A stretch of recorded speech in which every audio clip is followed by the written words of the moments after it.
যাই হোক, আজকে আমরা এখানে চৌগাছা বাজারে উত্তেজিত জনতা যারা এই তৃণমূলের পার্টি অফিসটাকে ভাঙচুর এবং দখল করার চেষ্টা করেছে, দলের তরফ থেকে আমরা সেখানে আমাদের যে পতাকা লাগিয়ে দিয়েছিল কিছু মানুষজন, সেটা আমরা আজকে মুক্ত করে দিলাম।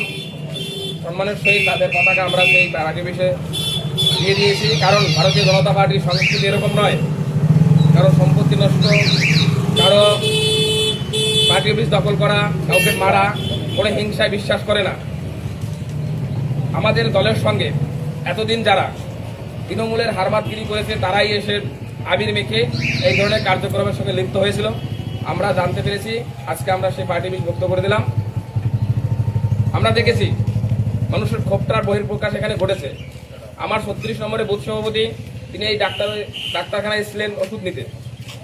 ভোটের আগের দিন 35 নম্বরে বুথ সভাপতি সন্তোষ বারোই তাকে বেধড়ক মার মেরেছে এই অফিসের নেতৃত্বে কল্যাণ। তথাপি সেই রাগের বহিঃপ্রকাশ এবং এখানে যারা করেছে সম্পূর্ণ তৃণমূলের আশ্রিত কিছু দুষ্কৃতীরা যারা এতদিন অমিতের সঙ্গে থেকে হারমাতগিরি করেছে, তারা এই কাজটা করেছে। আমাদের ভারতীয় জনতা পার্টির কোনো কার্যকর্তা এর সঙ্গে যুক্ত ছিল না। আমরা জানতে পেরে এসে পার্টি অফিসকে মুক্ত করে দিয়েছি। তৃণমূলের পার্টি অফিস তৃণমূল থাকবে, সমস্ত রাজনৈতিক দল রাজনীতি কার্যক্রম করবে, এটা আমরা বিশ্বাস করি। আগামী দিন আমরা আমাদের জনসমর্থন আমাদের পক্ষে ছিল, মানুষ আমাদের ভোট দিয়েছে, আমরা আগামী দিন এই রাজ্যে পরিচালনা করব। আমরা হিংসায় বিশ্বাস করি না। তারা তাদের পার্টি অফিস দখল মুক্ত করে দেওয়া হলো, তারা এসে তাদের পার্টি অফিসে তারা থাকবে, তারা ভালো হয়ে সুস্থভাবে সমাজের কাজ করার চেষ্টা করবে, এটা আমরা আশা রাখছি। আমাদের দলের সঙ্গে এই পার্টি অফিস দখলের কোনো সম্পর্ক নেই।